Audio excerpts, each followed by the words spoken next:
Hello and welcome to this episode of Cruising and Musing.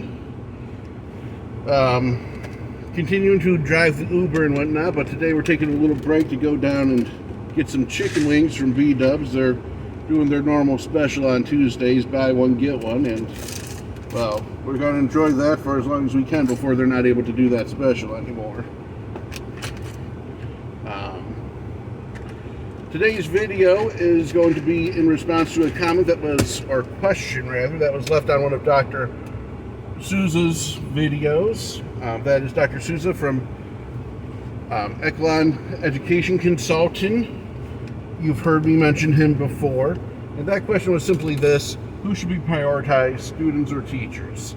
And I said I was going to steal that to do a video topic. So here we go, granted, a few days later than what I intended.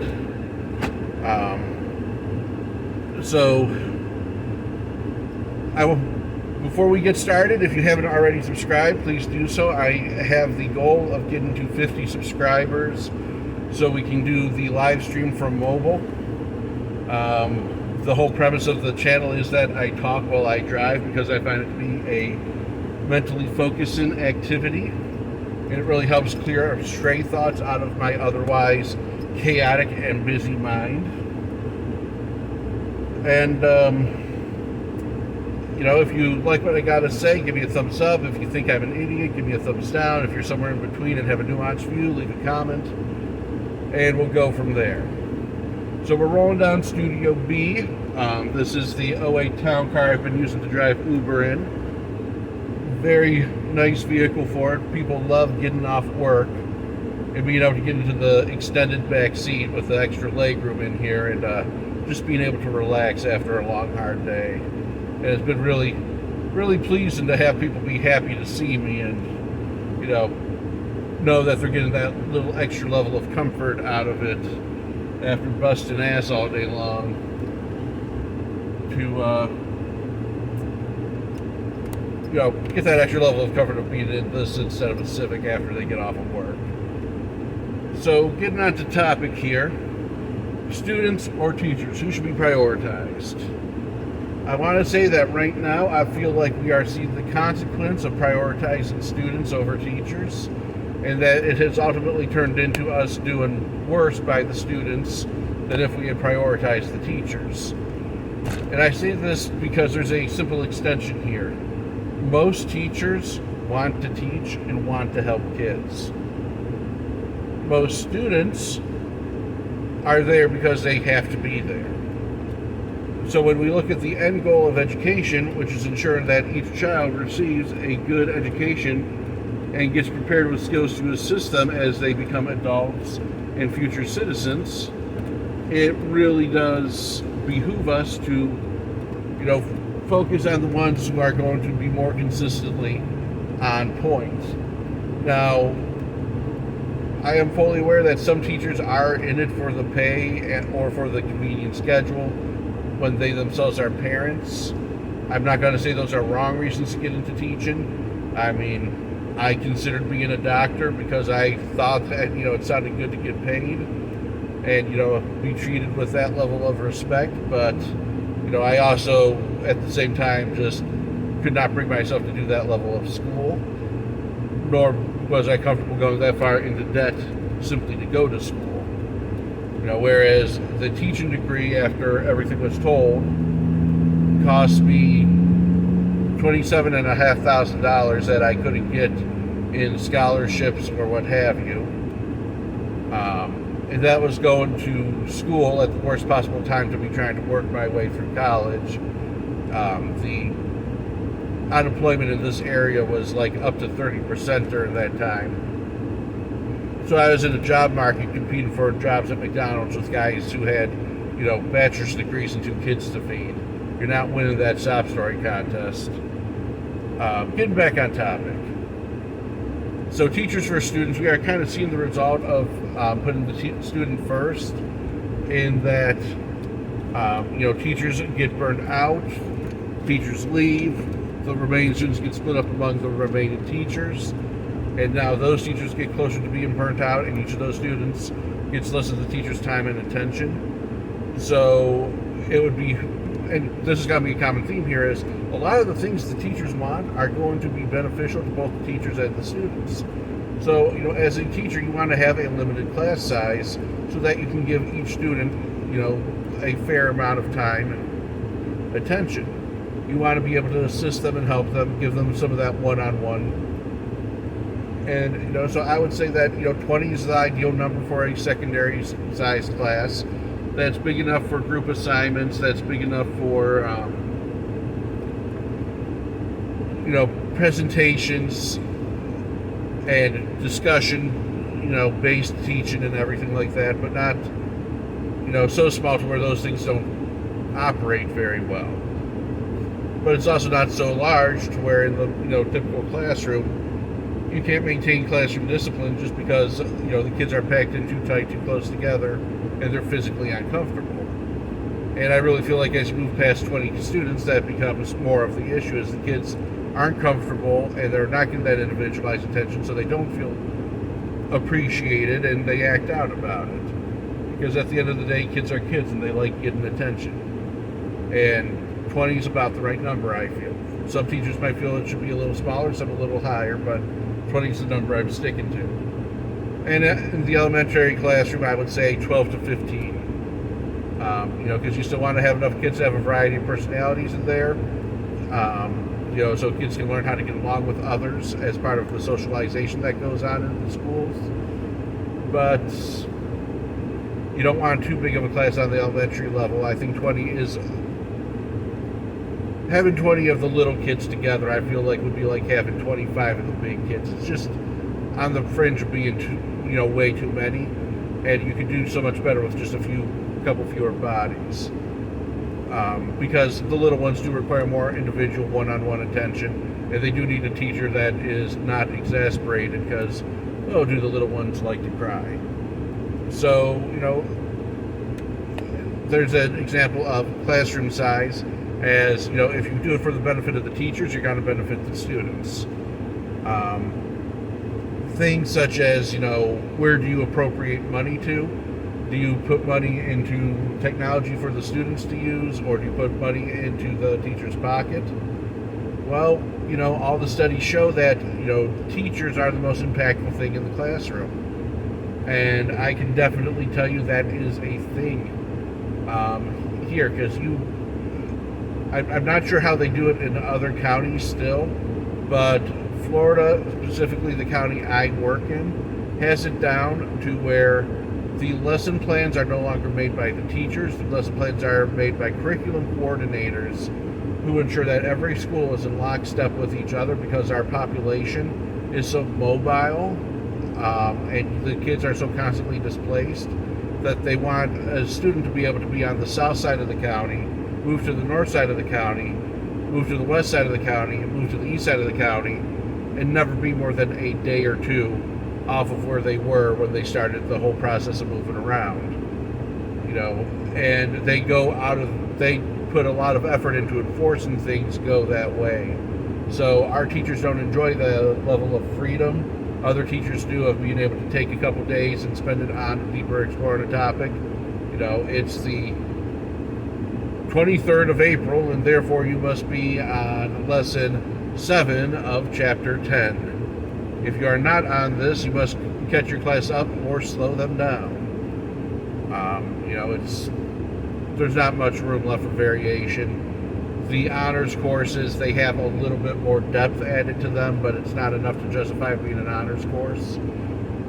So honors is becoming more of a token status that makes a kid feel important, but they don't do anything to earn it, which, essentially makes honors classes participation trophies, and we all know how bad that turned out. So getting back to it, it's the student versus the parent. So the students with the individual instruction plans, 504s, those sorts of accommodations, every one of those you sign off on is you putting the student before the teacher. And some of them would completely justify putting the student before a teacher. If you've got a student with dyslexia in the classroom, or a student that is genuinely a legitimate autistic diagnosis, they have needs and needs that need to be met. However, when more than half of your IEP diagnosis and 504 diagnosis are discipline issues being diagnosed, that is a student with a self-control problem. It's a parenting issue reaching into the classroom, and you are now putting that student's needs in front of the teacher's needs and all the other students. Part of my thought process on all of this is that we should be in the idea of preserving our teachers, stopping teacher burnout, and making the best possible use of our trained professionals, be clustering students on the same grade level with similar IEP accommodations. Not that every child is not their own unique snowflake, but when all the accommodations are going to be very similar, if we cluster them into a classroom, and let's say, it's for the oral repetition of every single direction as part of the baseline for the course, and let's say you've got 5 students with that in their IEP, well, then you put those 5 students together in their courses and they move through their classes together along with all the students that are non-IEP. They're in a very inclusive environment, but the teacher now only has to differentiate one time on top of the normal lesson instead of having to differentiate 5 times on top of their normal lesson. So that creates an efficiency in the system that is very good for the teacher, and that is good for the students, because now each of the students also getting what they need. I've made this comment before that it would be wonderful to see teachers in classrooms where you start pairing the best way that the student learns with the teachers who teach the closest to that child's preferred method of teaching. Again, that would force a level of freedom with academics that we don't have here in this county. But I know that in other counties, teachers still make their own lesson plans and are still in control of, whether they're doing group work, individual presentations, Kagan strategies, or, what have you. And being able to play to those strengths with those students. You could have the kinetic classroom, the visual classroom, the auditory classroom, and those focuses. And it also would open up on like the secondary level, being able to be in a auditory classroom for your language arts acquisition skills, because that's how you operate best, and then being in the visual classroom for the math skills course, because that's how you operate best with that. Whereas you might want to be in the kinetic classroom for the science activities, because that's, again, how you're going to operate best with that. You understand science best by experience in science rather than learning about it. And those are just a few of the thoughts. So again, I feel like the whole teachers for students, it's not really a question of who you have to choose between. When you err on the side of the teacher, you're erring in the benefit of the students. If it's a teacher versus student situation, you err on the side of the teacher because there's 19 to 29 other kids that aren't having a problem with that teacher. Now if you get a critical mass of students that all have a problem with the teacher, then obviously the teacher's the problem. But, if it's little Johnny, the darling angel of the class grade that every single teacher was, breathing a sigh of relief they didn't get, that happens to have a problem with the one teacher that they got placed with who has had enough of little Johnny's shit and is putting their foot down and no longer tolerating it, then maybe you shouldn't be taking little Johnny's side on things, and, get into it with the parents and let the parents stomp off and, threaten to take their money away from the school and put them into another school and what have you.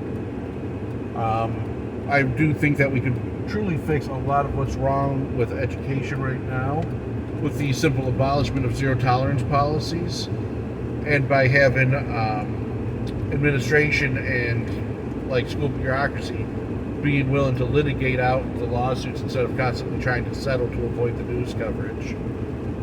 I also feel like part of this is if you could have the parents come in and set them up where they can secretly observe their child and how their child behaves when they're not around, they begin to understand exactly why things are going down the way they are. Which brings me to, kind of wandering into the idea of recording teachers in the classrooms.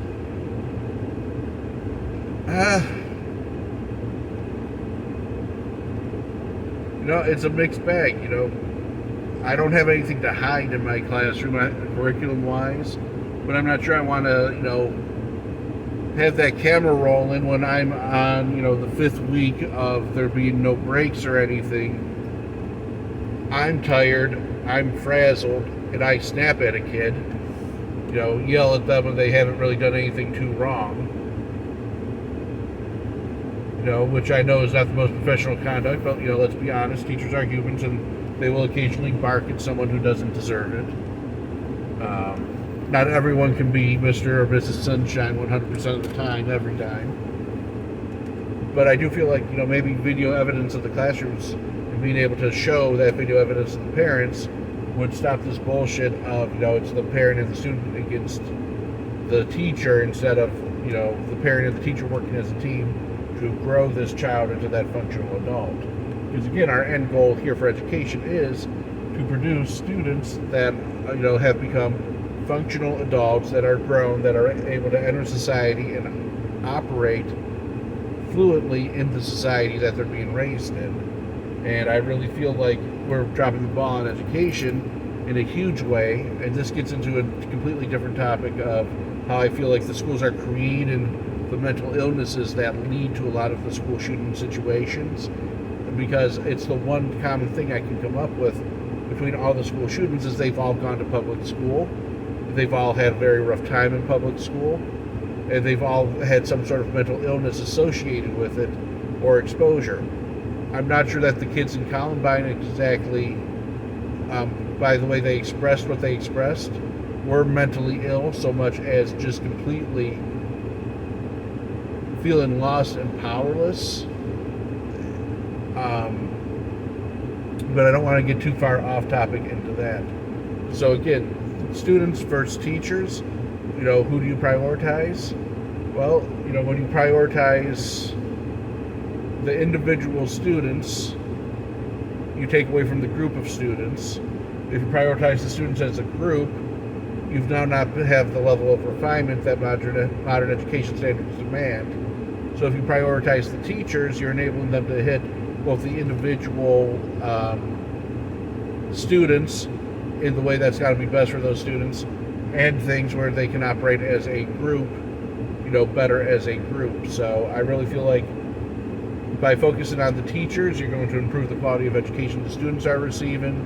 You're going to improve the level of accommodations that the students who need those accommodations are receiving, and you're going to have higher retention and safer schools, because let's face it, at the end of the day, most teachers, I'm not going to say no teacher, most teachers, again, they want the best interest of the kid. They're in it to teach. They're going to, report problems upward if they feel supported. Kids will actually report problems if they feel they're going to be supported. There is nothing more damaging to a school than, people report problems and no action is taken, or the action that is taken is targeted at a group instead of the individual creating the issue. And I will say this, I have talked very lovingly about the administrator I've worked for previously. He did have one huge fault, and this is a huge fault that I've seen others in other places take on as well, that when there's a problem, it doesn't get handled with that person directly. It gets handled to the group. Anyone who's been in the military, is already nodded along saying, yeah, that's how you get a safety briefing. Same thing in education. This is how you get the group scolding of what's going on. So in my world, that would be like, there was a problem with a teacher who was not making their monthly calls, checking with the parents, and we're not keeping up with the students who had the IEPs for their bi-weekly calls instead of monthly calls. We talk to those students more often to keep the parents in the loop a little firmer and try to help keep a firmer grasp on their progression, which would be nice to be able to do that with all students who struggle, but they've given us numbers in these later years where that's just not possible. 8 years ago, I could check in with every student every 2 weeks that struggled and, still be able to do the rest of my job. With the numbers I have this year and last year, that would have just been impossible. But getting back onto it, instead of that person getting a phone call and, getting spoken to, there'd be that group email sent out, or there'd be a, little section of the staff meeting set aside for talking about the importance of doing those calls. And meanwhile, the person responsible for it, thinks it doesn't apply to them. And that's, again, the guys in the military who have experienced those safety meetings will, nod along and say the same thing. Yeah, the jackass that got us in this situation in the first place doesn't understand that they're the reason this is happening. So I really feel like, if correction can be brought to the individual level for staff, for teachers, that would be good. And that's good for the students too. Nothing's worse for student morale than when you punish the whole group. At the same time, it's very hard to punish an individual student, because I don't see a single administrator saying, like, why did you give Johnny, Timmy, and Louie an extra 20 math assignments or math questions on their homework? And I can't fault the administrator. That's bad teaching practice. You want to punish those three somehow, but using what is normally a learning tool like homework as a punishment is just going to turn them even further off of learning. It's not a good solution to the problem. But we need to, start being presented with solutions for problems. If I give those three student names to the dean, there needs to be something that's not an academic punishment that is done with those three students, so they're not the ones that I'm constantly having the issues with if I'm the teacher in the classroom. And again, if you prioritize the teacher by doing something about those three students, then the other students in the classroom are reaping the benefit of that, as well as the teacher. And those three students who are being corrected will get more out of their school and more out of being in school and reap a benefit in the long run, even if they don't like it at first. So that's been my blowout on this whole student versus teacher thing. I cannot think of a single example where, working in the benefit of the student at the expense of the teacher is actually going to be good for the student in the long run, good for the class in the long run, or good for the school in the long run. Correct me if I'm wrong, if you can think of it in there. I know a lot of us went to school when the older boomers were still a large portion of the teaching population. I do want you guys to understand, a lot of those teachers are gone. They're in their 70s and 80s now. They're retired. They're gone. The younger boomers, they're there, but I haven't noticed, like the checked out teacher being an issue with the younger boomers the way it was with the older ones. And Gen X is busting ass. They're like the ugly redheaded stepchild of the generations. They bust ass all the time. I've not met a harder working group than Gen Xers and the older millennials as well. Like my age bracket and up, we experienced the digital boom, but we didn't experience the whole everything's made soft for us. And this is going to be another topic that I get into about how, there's a real lack of grit. But I want to go and watch True Grit with John Wayne first, so I get the quote right for the tagline of the video. And now I'm getting completely off topic because I am hungry and want to get in here and get some wings before I start driving. So until next time, this has been Cruising and Musing with Rob. Let me know what you think with this whole student versus teacher thing. Am I on the right track with saying, hey, there isn't a choice to be made here, and if there is, you should always err in the favor of choosing the teacher over the kids, simply as, number one, a professional courtesy, and number two, as the 20 kids are more important than the one child from a systemic point of view. And, until next time, it's been real.